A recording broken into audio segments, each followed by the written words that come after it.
Let me start with a Danish lesson. Formgivning, that's the word for design in Danish. And as the word suggests, it literally means form giving, because when you design, you are giving form to that which has not yet been given form. In other words, you're giving form to the future. And a few examples. The first project we did two decades ago was the Copenhagen harbor bath that sort of extended the life of the city into the water around it. And sort of on the opening day, I realized that, a clean port is not only nice for the fish, it's actually amazing for the citizens of Copenhagen, who now no longer have to drive for hours to get to the Copenhagen equivalent of the Hamptons. They can actually jump in the port in the middle of the city. And we thought maybe this is part of something bigger. We called it Hedonistic sustainability. The idea that the sustainable city or building is not only better for the environment, it's also much more fun to live in. And we've been pursuing this promise of hedonistic sustainability. This is Copenhill. It's the cleanest waste-to-energy power plant in the world. The steam that comes out of the chimney is actually cleaner than the air of Copenhagen. So to celebrate this sort of invisible marvel of modern engineering, we turned the facade of the power plant into the tallest climbing wall in the world. And if you're too chicken to climb the facade, you can ride the elevator up inside and sort of admire the technology that sort of scrubs CO2 from the fumes and filters the air. And then you reach the roof, where we created this sort of alpine meadow. In Denmark, we have no mountains, but if we did, this is what it would look like. Denmark won 0 medals in the Winter Olympics in Beijing. We hope we can change that now that the Copenhageners can practice at home. And I see this as the world-changing power of form giving. My son is 3 years old. He doesn't know that there was a time when you couldn't ski on the roof of the power plant that transforms the waste of the city into district heating and energy. So for him and his entire generation, that's their baseline. So when they start thinking about wild ideas and giving form to their future, imagine what they're going to come up with. So then, fast forward 2020 March, suddenly our entire design studio started looking like this. We went remote, except our model workshop. We realized that our 3D printers and the materials we make architecture models from could be used to making emergency medical equipment like face shields and ventilator tubes. And we managed to manufacture 25,000 of these items and give them to the local healthcare providers until the supply chain could catch up. And we thought that was amazing. Like, by accident, the tools, or in this case, the machines we have in our company, could address a global urgent issue. And we thought, maybe, what other big problem can we address? And we thought, why don't we look bigger? And we asked ourselves, what if we actually use our methodology as architects and planners to make a tangible, actionable plan for the planet? And we thought, sort of, how do you even start this? So we started by looking at a number: 173,000 terawatt hours per year. That's the total energy consumption of all of humanity. Over the last 200 years, we've been getting our energy from burning wood. Then we discovered coal, oil, and gas. And even today, the renewables is a very small part of our energy source. But this incredible access to energy brought like an explosion in quality of life and life expectancy on all continents. But of course, as we all know, it had the negative side effect that we emit 50 billion tons of CO2 every year. And each year we add another one and another one. And they sort of create a layer in the outer atmosphere and trap heat and are slowly changing our climate. So basically, the 4 main greenhouse gases are carbon dioxide, methane, nitrous oxide, and F gases. And they come from this sort of whole range of human activities. And for the plan, we sort of created 5 verticals that sort of emit greenhouse gases. And they're transportation, energy, industry, food, and waste. But then there's another 5 sectors or verticals that are unrelated to climate change, but are necessary if you want to create a sustainable human presence on Earth, and that's biodiversity, health, pollution, habitation, and access to water. And of course, it's a rather large subject, so in the interest of my time constraints, I'll only talk about climate change. But what problem are we solving? Soon we'll be 8 billion people. In 2050, we'll be 10 billion people. And if we all get access to the same quality of life as I think we should, as Denmark we took as a benchmark, that's actually the problem we have to solve. So then to make it tangible, we try to boil it down to the scale of a single earthling. And here's 100 earthlings. You can fit 1 million of them in a square kilometer. And if all of Earth would go to a giant Woodstock concert, we could fit on 100 by 100 kilometers. But maybe instead, since we're talking about Earth, we try to boil all of Earth, divide all of Earth into 10 billion equally sized pieces of land. So that is essentially each of your equal share of Earth is 750 by 750 feet. 2/3 of it is ocean. 1/10 is uninhabitable because it's like glaciers and mountains. And then roughly 1 hectare is what's habitable. Half is nature, and the other half is pretty much agriculture with a little bit of city. And this is where all our problems come from. So if we start by looking at energy, energy is 3/4 of the emissions. We basically use energy to power our buildings, our transportation sector, and our industry. We can simply, with existing technologies, electrify all of these industries today, which means that we can power them with renewables. We can basically replace the coal, gas, and oil we use today with this much solar and this much wind. This is like to power your share in the Earth energy bill. And if we want to have the same quality of life as Denmark, it's a little bit more. Of course, we need to store the energy with hydrogen and batteries. Hydrogen can be made with electrolysis, and you can use it to create a whole range of products, including fuel cells and electricity. We already started converting basically half of the transportation problem, which is cars, to batteries. But if you want to power a Boeing 747 with batteries, the battery pack would weigh 15,000 tons, making it slightly hard to fly. So there's a whole sector that needs hydrogen as a renewable fuel. Then industry has, of course, an energy consumption, but then there's all the emissions from chemical processes, like when you create concrete, you emit CO2.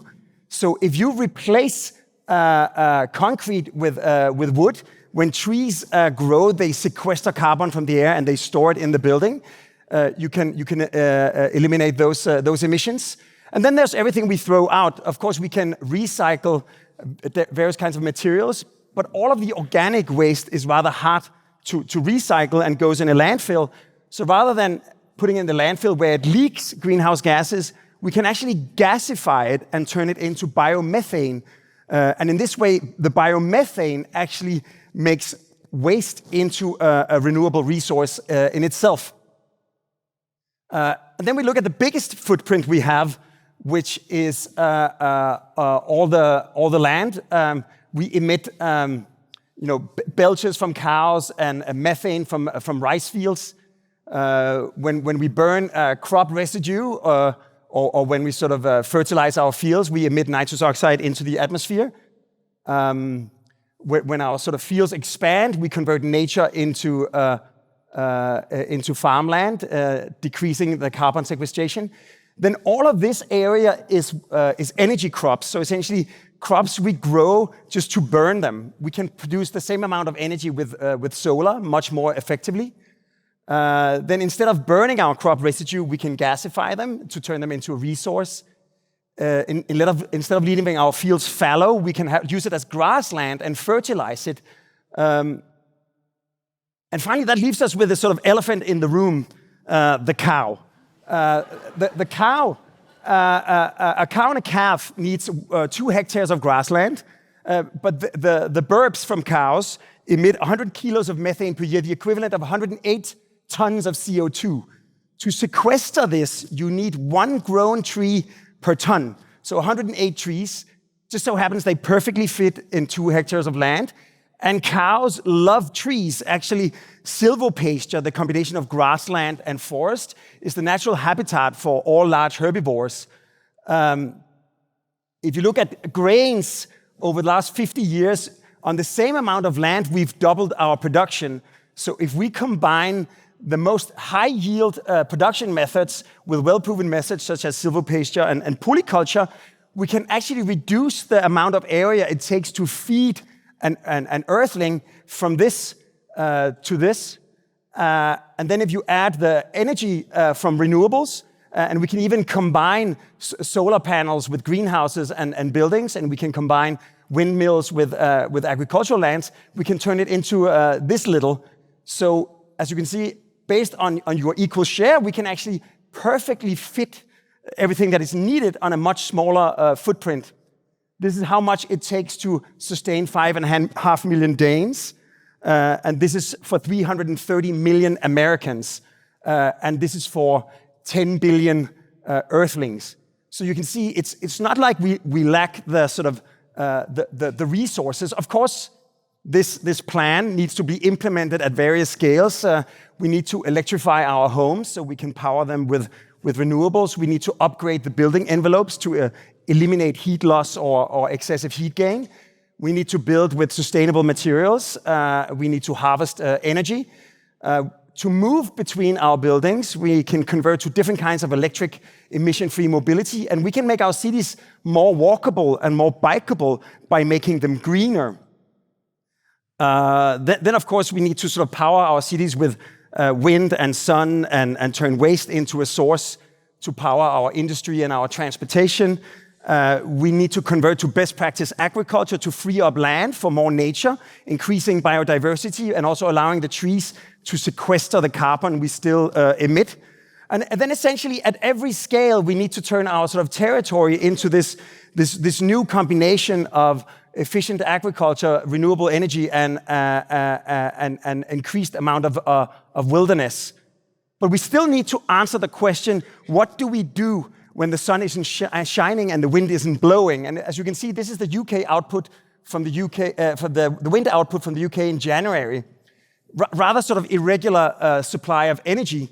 By contrast, our energy demand is relatively stable.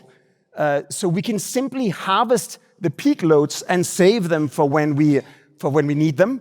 But it will take time to build this capacity of energy storage. So today we actually channel energy with gas and coal and oil pipelines. But if you take the UK location and you connect it to other locations, the energy input and the energy output, you can see that the more connected the grid becomes, the more resilient and stable it becomes. So what would be the impact of a global power grid? If you take the annual solar output from London, you can see like the peak in the summer, and you combine it with the one from Cape Town, you can see that the seasonal variations cancel each other out. And similarly, if you take the daily solar output from a given location and you sort of move westward, you see the sun is always shining maximum somewhere. So essentially, a global power grid would allow us to sort of connect north to south to heat our winters with the summer, and connect east to west to power our night with our day.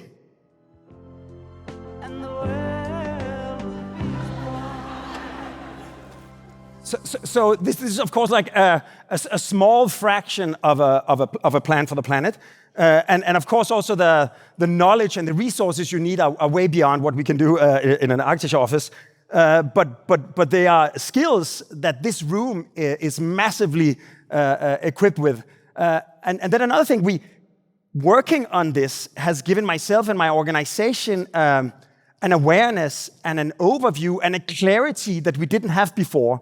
And almost like a North Star, we're beginning to align the principles of the projects we do with the principles of the plan for the planet. And just a few examples. This is the cleanest or the most sustainable factory in the world we opened in Norway.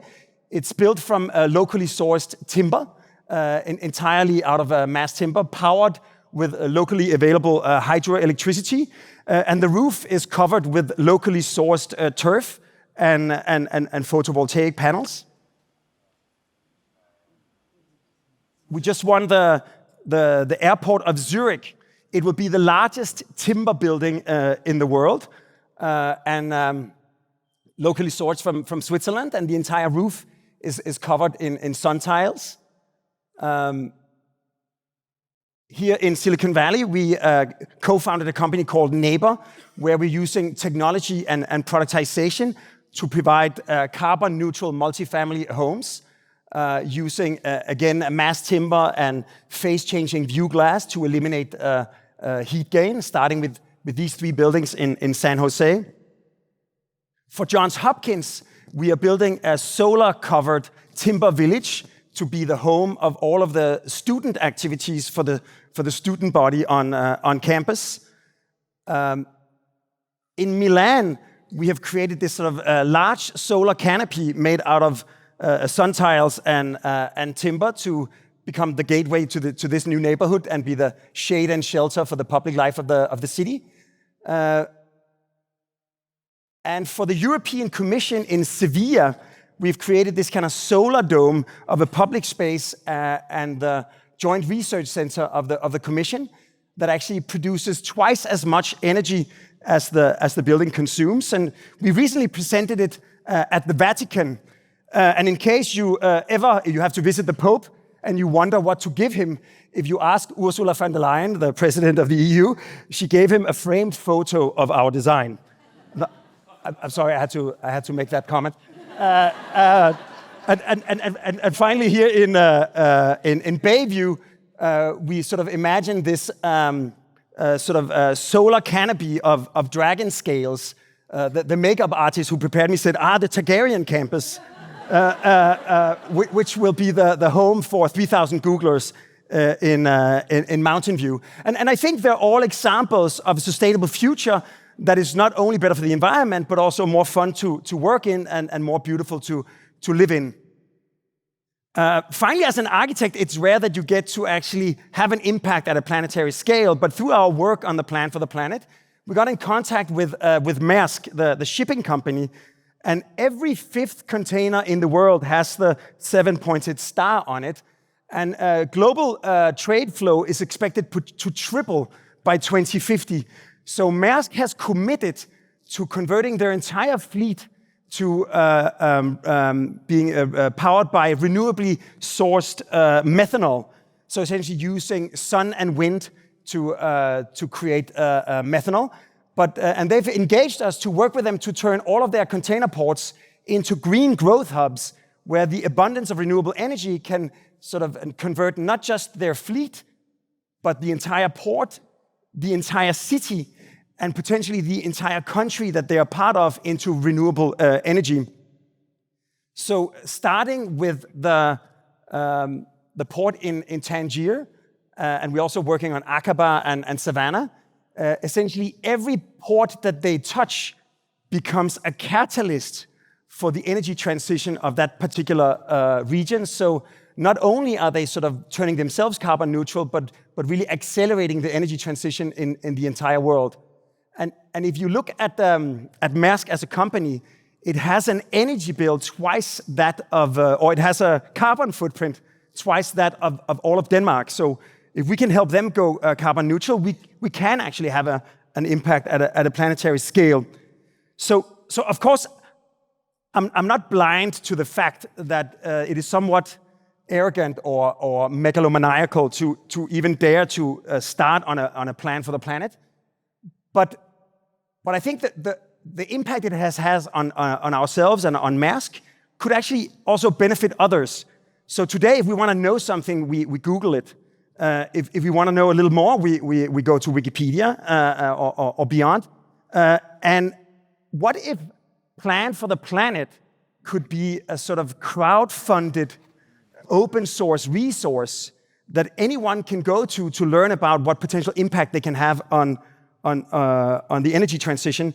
And just imagine if you are the sort of supply chain officer of a startup, or if you become elected mayor in a small town, you can go to planfortheplanet.org and you can get tangible, actionable plans for how to be part of what actions you can take.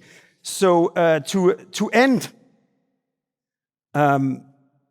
we're just sort of establishing this community right now, but because of the capacity of knowledge and resources in this room, if there's any of you who want to sort of be kept informed, or if you want to contribute to creating a plan for the planet in whatever form, please contact us, and we'll try to make it happen. Thank you.